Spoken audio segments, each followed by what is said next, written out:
देशद्रोह वाले सर्कुलर के खिलाफ अपील करने वाले असीम त्रिवेदी पर नहीं होगी कोई कार्रवाई। बॉम्बे हाईकोर्ट का आदेश, सरकार से 20 दिन में मांगा जवाब। देशद्रोह पर बॉम्बे हाईकोर्ट के सामने नया सर्कुलर पेश करेगी महाराष्ट्र सरकार। सरकार के मुताबिक मराठी सर्कुलर की वजह से हो रही है गलत व्याख्या। राज ठाकरे ने एमएनएस की ऑफिशियल साइट पर डाली परिवार की तस्वीरें, उद्धव ठाकरे भी हैं साथ। पीएम मोदी मुंबई के इंदू मिल में अंबेडकर मेमोरियल का करेंगे शिलान्यास। 4 अक्टूबर को है कार्यक्रम।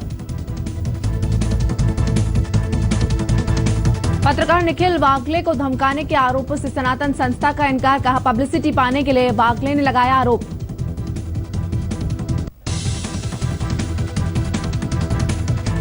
कालबुर्गी मर्डर केस की जांच कर रही कर्नाटक पुलिस ने सांगली में समीर गायकवाड़ से की पूछताछ। कालबुर्गी मर्डर केस से जुड़े हो सकते हैं गायकवाड़। कल खत्म हो रही है गायकवाड़ की पुलिस हिरासत। पुलिस सूत्रों के मुताबिक कोर्ट के फैसले के बाद कर्नाटक पुलिस को भी मिल सकती है समीर की कस्टडी। पिछले कुछ दिनों से हो रही बारिश से महाराष्ट्र में कम हुआ सूखे का खतरा। राजस्व मंत्री एकनाथ खड़से का बयान। खड़से ने कहा गांव में टैंकर से पानी सप्लाई में 70% तक की कमी आई। रबी की फसल अच्छी होने की उम्मीद। शरद पवार पर खड़से ने कसा ताना, कहा सूखे के लिए सरकार को घेरने वाले पवार को अब ढूंढना पड़ेगा नया मुद्दा। बिहार विधानसभा चुनाव के प्रचार में शिवसेना की कमान संभालेंगे आदित्य ठाकरे। शिवसेना 50 सीटों पर खड़े कर रही है उम्मीदवार। बिहार चुनाव के लिए पार्टी प्रवक्ता संजय राउत और अनिल देसाई को मिली है ऑनलाइन कैंपेनिंग की जिम्मेदारी। मुंबई में डेंगू का कहर, अब तक 3 लोगों की मौत।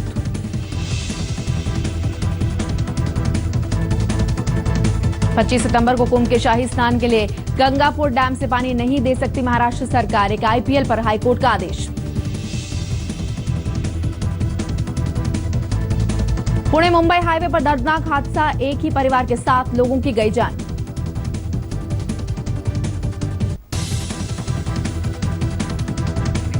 मुंबई में लोकल ट्रेनों में अलग अलग हादसों में 15 लोगों की मौत, 13 जख्मी, ज्यादातर मौत खंबे से टकराने की वजह से।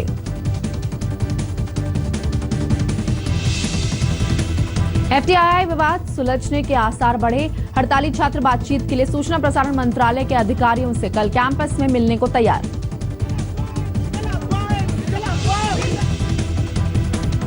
एक 103 दिनों से चेयरमैन गजेंद्र चौहान को हटाने की मांग को लेकर हड़ताल पर हैं एफटीटीआई के छात्र। शेयर बाजार में भारी गिरावट, 2 हफ्ते के न्यूनतम स्तर पर बंद हुआ सेंसेक्स। 441 अंक की गिरावट के साथ 26,652 पर बंद। निफ्टी में 156 अंकों की गिरावट। रुपए में गिरावट जारी, यूएस डॉलर के मुकाबले 15 पैसे गिरकर रुपया 65 रुपए 88 पैसे पर बंद।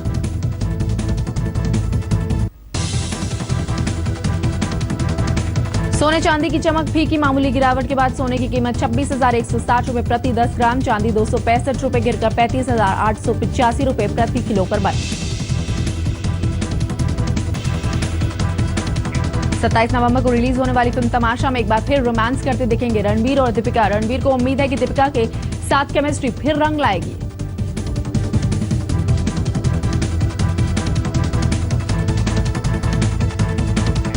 लखनऊ में दायर फर्जीवाड़े के केस पर रणबीर की सफाई, कहा कंपनी के खिलाफ है शिकायत, उन्हें नहीं है कोई खतरा। नमस्कार, मैं हूं वीना नवीन, आप देख रहे हैं मुंबई मेट्रो। फटाफट खबरों के बाद अब खबरें विस्तार से।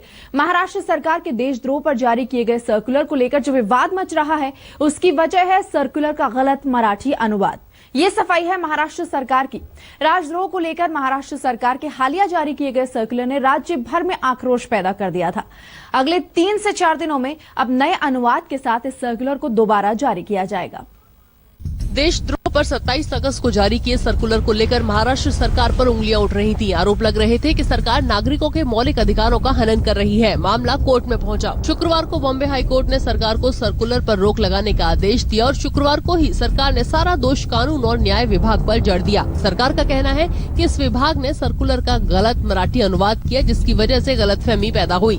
मराठी में आए सर्कुलर के मुताबिक सरकार और जन प्रतिनिधियों के खिलाफ लिखित, मौखिक या सांकेतिक टिप्पणी करने पर देशद्रोह का केस केस हो सकता है, यानी किसी मेयर, विधायक या सांसद की ऐसी आलोचना जिससे हिंसा भड़कने का खतरा हो तो आप पर देशद्रोह के आरोप लग सकते हैं। इस सर्कुलर का शुरू से कड़ा विरोध हुआ। कार्टूनिस्ट असीम त्रिवेदी ने भी इस बाबत दायर अपनी याचिका में सर्कुलर को रद्द करने की मांग की।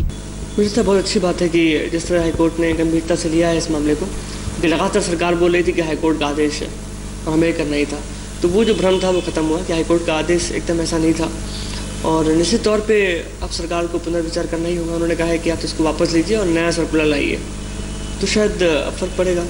और जो एक रिप्रेजेंटेटिव जो वर्ड आ गया था, मतलब जो कुल मिला के सेडिशन की का दायरा इतना बढ़ा दिया गया था इस सर्कुलर के आने के बाद से, तो अब दोबारा से ऐसा नहीं होगा। उम्मीद है कि और बहुत जरूरी था इसे सही समय पर रोका जाए। 3 साल पहले असीम त्रिवेदी ने सरकार को कटघरे में खड़ा करते हुए कुछ कार्टून बनाए थे, तो तत्कालीन महाराष्ट्र सरकार ने उन्हें देशद्रोह के मामले में ही गिरफ्तार किया था, लेकिन बाद में देशद्रोह का मामला हटाना पड़ा।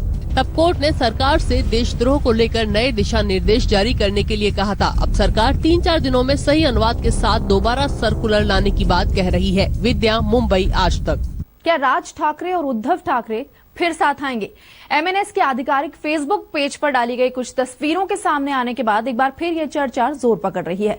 पार्टी के फेसबुक पेज पर राज ठाकरे और शिवसेना पार्टी प्रमुख उद्धव ठाकरे की वो तस्वीरें डाली गई हैं जिनमें दोनों चचेरे भाई एक साथ दिखाई दे रहे हैं।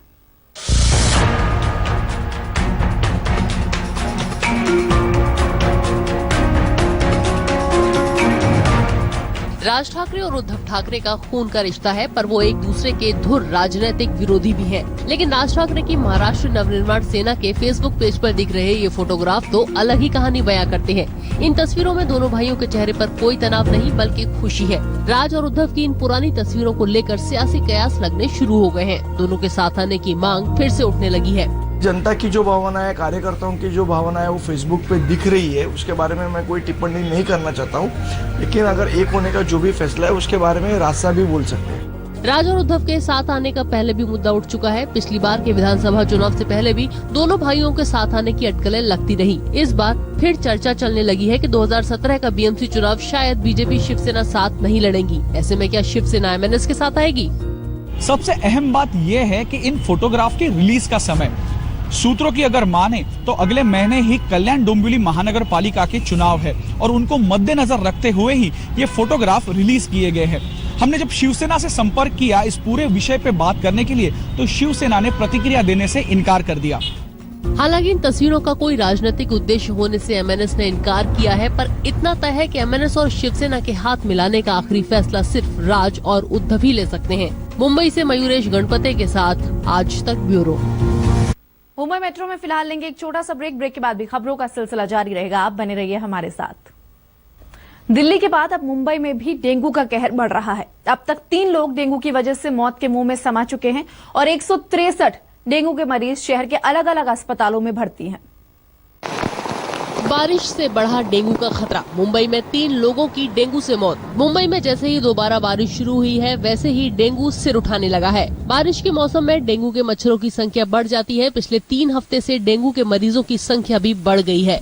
ये तो मौसम अभी ऐसा ही है, जो डेंगू का जो मच्छर रहता है उसको, जिसको हम ईडीज मॉस्किटो बोलते हैं, तो ईडीज मॉस्किटो को फेवरेबल ऐसा सीजन है और इसके लिए अभी सब लोगों की, कम्युनिटी की और गवर्नमेंट सबकी जिम्मेदारी है कि ये ब्रीडिंग प्लेस बढ़ने ना दे। इस समय डेंगू के 163 मरीज अस्पतालों में भर्ती हैं। सितंबर महीने में मुंबई में डेंगू के लार्वा 1953 जगहों पर मिले, जिनमें से 1773 जगह स्लम इलाकों में नहीं आती हैं। बीएमसी की तकरीबन 100 टीमें पूरे मुंबई में डेंगू के मच्छर और उनके लार्वा ढूंढने में लगी हैं। रेफ्रिजरेटर के डिफ्रॉस्ट ट्रे में एडिस के मॉस्किटोज के जो लार्वे है वो पैदा हुए हैं।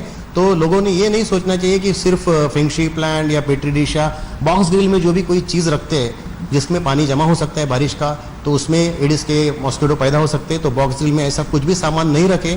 महानगर पालिका की तरफ से पूरे 24 वार्ड में हर दिन जन जागृति मुहिम और ये कीटनाशक फवारने की मुहिम जारी की है। बीएमसी की सलाह है कि डेंगू से बचने के लिए लोग अपने घरों और आसपास कहीं भी पानी इकट्ठा नहीं होने दें। अमृता शेटगे, मुंबई, आज तक। मुंबई मेट्रो में आज बस इतना ही। फिलहाल मुझे दीजिए इजाजत, लेकिन देश और दुनिया की बाकी खबरों के लिए आप देखते रहिए आज तक।